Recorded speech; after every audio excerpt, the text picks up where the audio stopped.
Grandpa Dennis is turning. I'm alright, 'cause I'm okay. Doesn't matter if my beard is gray. Just listen, I have something to say. Grandpa Dennis is turning. I'm alright, 'cause I'm okay. And this old goat has something to say. So just keep learning, for Grandpa Dennis is turning.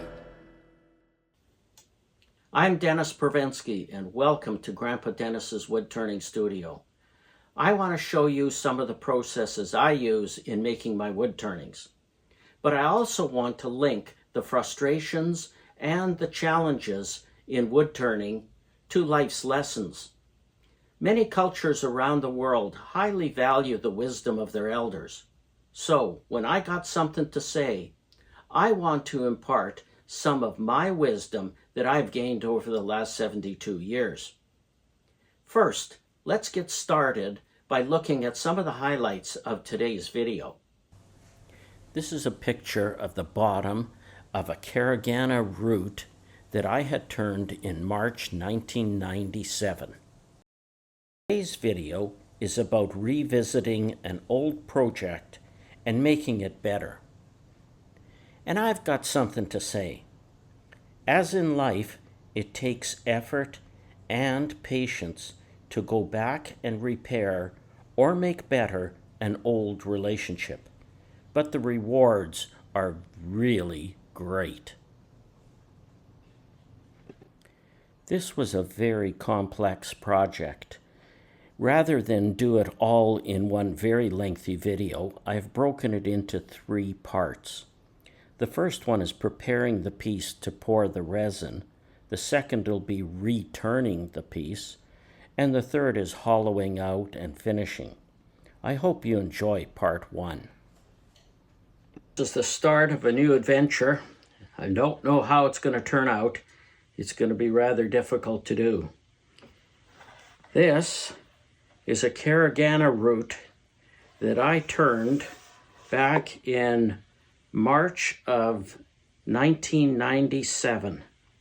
Whew, it's a long time ago. It had another piece on it, this one, but it had come off. Fortunately, I kept the piece. It's rather thick along the bottom, and I didn't want to take any more off because I would lose other features in the bowl. And I had a lot of difficulty getting inside and hollowing out. Today I've got better equipment and better tools for that.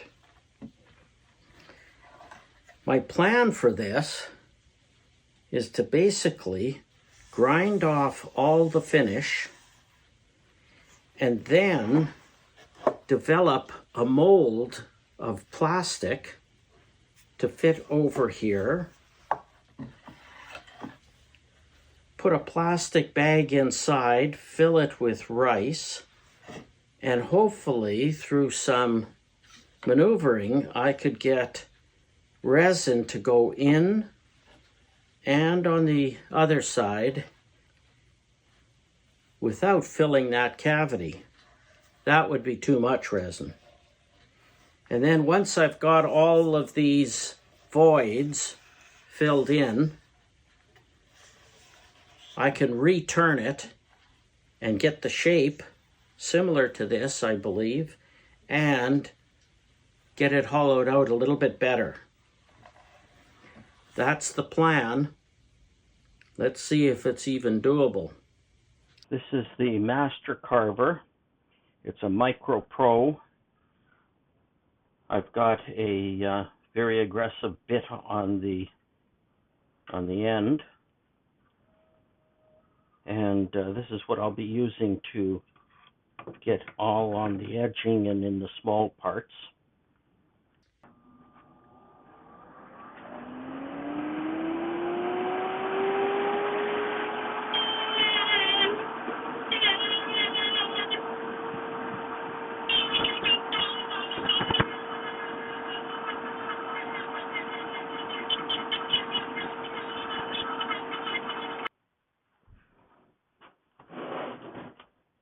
I'll finish all of this up off camera and get back to you when it's done.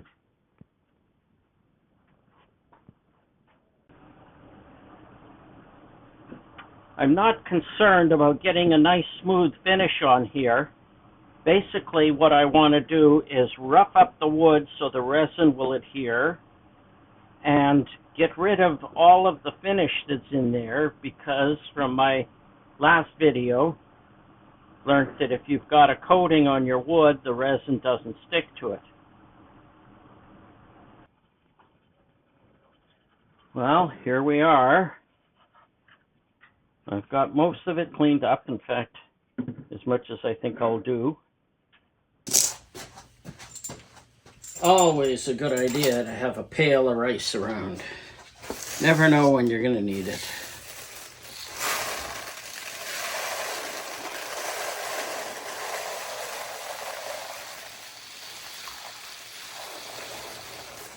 You're probably wondering why I'm putting rice in. Well, it's simple. The rice will force the plastic out against the inside edges, number one. And number two, if I do get a leak of resin in there, it's going into the rice, and I can turn that out, because you can turn this rice, it'll cut. But if I used marbles or stones or anything like that, it's done. If it leaks and it makes that solid, you're not getting that out.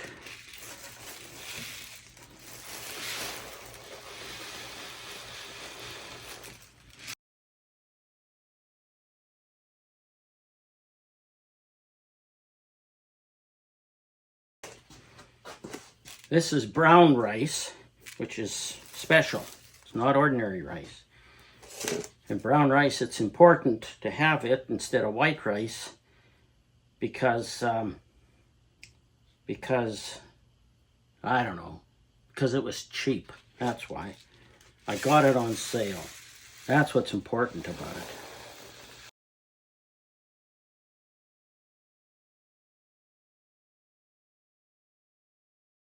You know, I think I might need a piece of plastic in here just to keep, so I could fill the rice up to the top. Because right now it's about down there, and there won't be resin in here. I have these sheets of plastic that I got from Michael's. I cut them in half.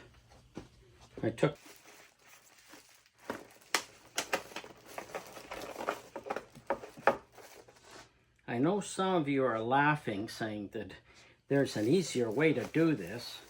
Well, I don't know the easier way right now. So if somebody would have told me the easier way before I started,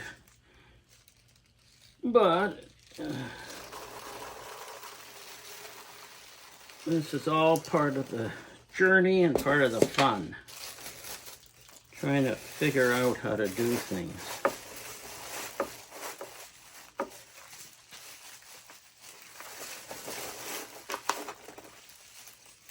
And of course, nothing's ever simple.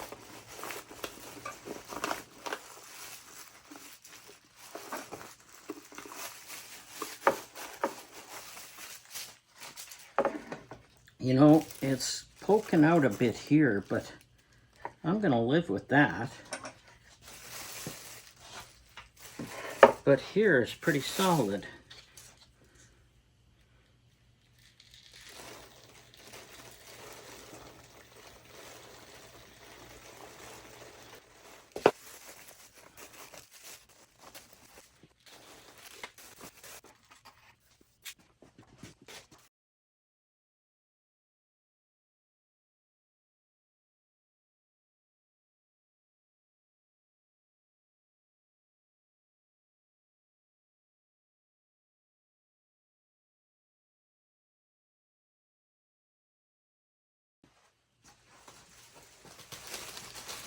This is a special plastic bag because it came from Costco. And it's very, very rugged. We use it for our kitchen waste and never had one leak. Until now. Well, let's see.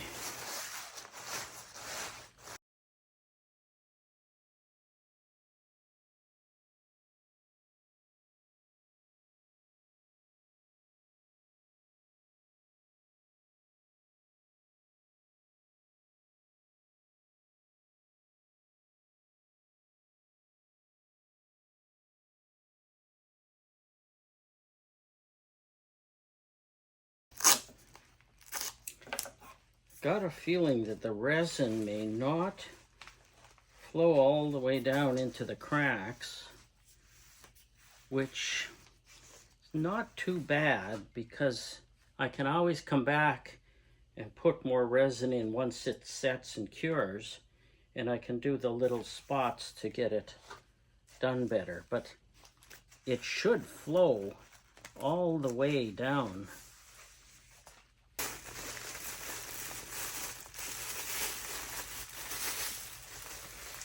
Now, this is the bag. I do not want resin inside.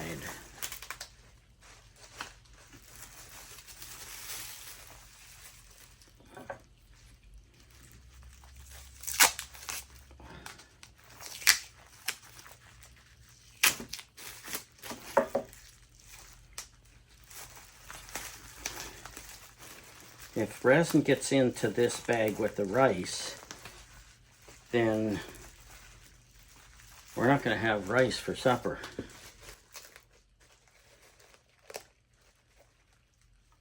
So I have to pour resin inside, in there, and outside. Now I'm ready to mix the epoxy, and I'm going to use a real brilliant blue color. So let's get to it. I am using Designer Epoxy. It's a company out of Montreal, Canada. They ship all over the world. What a great epoxy. And the colors are brilliant. They've got this beautiful white swirl, a little bit of white swirl in it. Gives it a very variegated look. And Gabriel is fantastic. He's the owner, and you contact him personally, and he will help you like you wouldn't believe. He's not a sponsor of my channel, and I'm not getting any freebies from him. I'm just passing on good thoughts about a good product. Okay, here we are. This is going to be, that's the area that I want to pour it in. It's going to go on the outside and hopefully on the inside. So let's see what we end up with.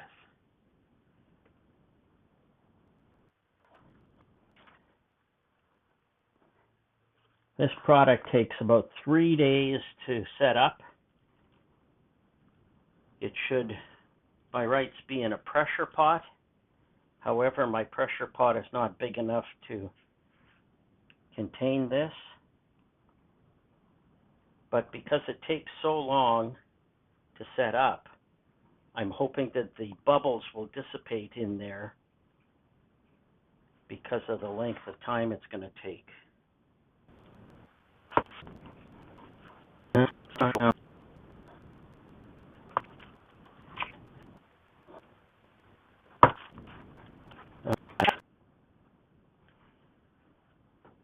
Because this whole project is quite different, I'm going to try something very different.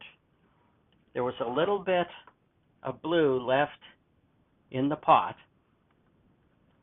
Now this is considerably lighter than the dark that's in there now.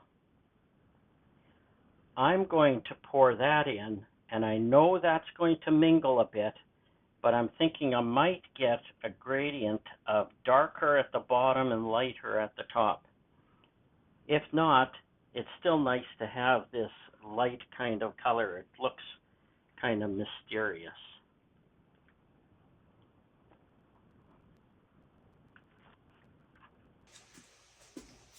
Well, here I am. This was very strange. It used an awful lot of resin, more than I anticipated. And secondly, it was about 30 degrees Celsius outside in this area when this was poured. It was quite warm, and I think this thing heated up considerably and cured. Normally that resin would take somewhere around 3 days plus to cure, and this was pretty solid within 10 hours. So I'm not quite sure what it's going to look like. It may be full of cracks, but we'll deal with that when we get there. So let's start taking it apart and see what we've got. This is going to be a bit of a mystery. Let's see. My fear is that the resin got into the rice. If that happened, it's going to be more work to turn out to the inside. Whoa, I can feel rice in there. That's a good sign.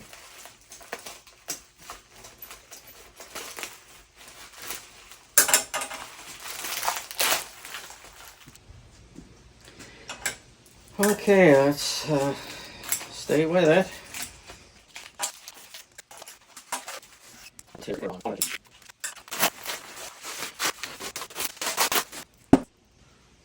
And of course, Gorilla Tape is strong when you put it on, and even stronger when you try and take it off.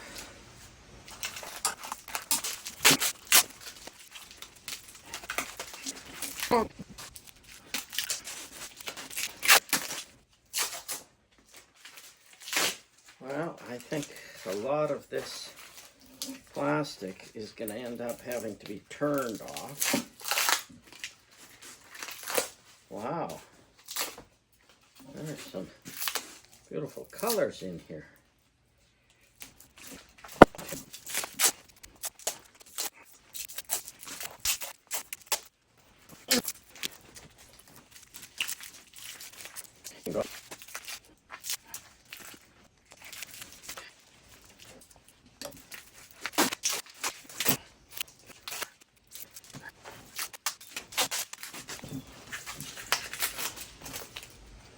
Boy, look at the nice colors in there.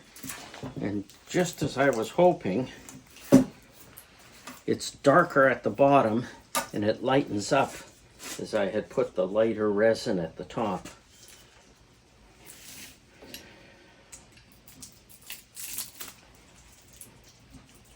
Well, I'm not sure what you guys think. You might not think this is spectacular, but I do. I think this is going to work if I can do a good job in turning it.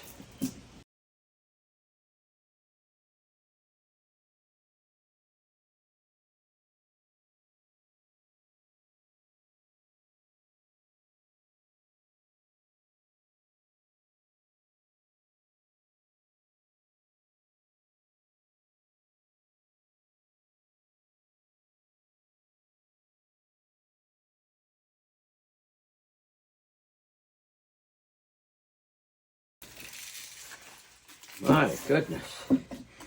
Ah, look what this is, eh? There's a center core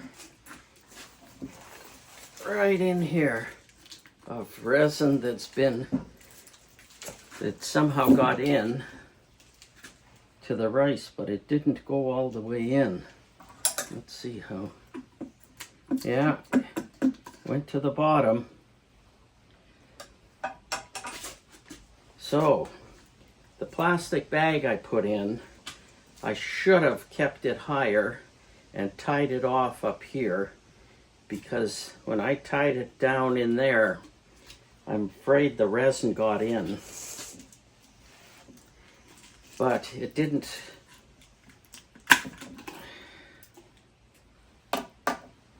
go all the way. I got at least half, more than half of it out.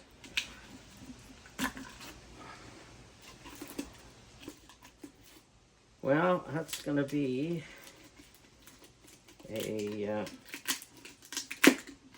challenge now. First of all, to get the plastic out, and secondly, to turn the rice/resin. But it's all doable. Well, I am sure a lot of you are thinking, this is not good. How is he ever going to make anything nice out of this? Well, quite the contrary. I'm pretty thrilled,